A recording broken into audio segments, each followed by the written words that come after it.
Guys, kailangan ma-set natin sa tamang gap yung contact point. So gamit yung feeler gauge 0.40 mm. Ayan. So luluwagan lang natin tong screw. Yung dalawang screw na yan para movable yung contact point. Ayan. Tapos ang paglalagay ng gap guys, hindi dito. Yung iba kasi naglalagay ng gap dito sa points. Okay, so ang paglalagay ng gap guys dito sa rubbing block. Tatapat nyo sa flat surface kasi di ba may lobes. Sa flat surface nyo sa itatapat, tapos doon nyo ilalagay ngayon yung feeler gauge.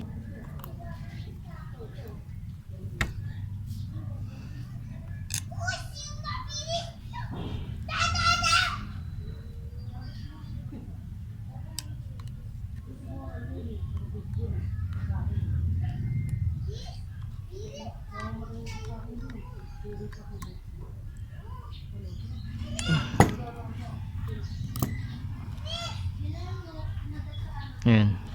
So every time na dadaan ngayon sa loob yung yung rubbing block, umaangat yung contact point, yan bumubuka siya.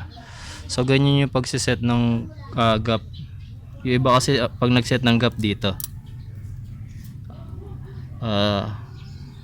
so yung tamang way dapat dito sa rubbing block. Kasi pag dito kayo nagset, yung rubbing block mabilis mapudpod. So pag napudpod agad yung rubbing block, ang nangyayari, nawawala agad sa tamang gap yung breakers.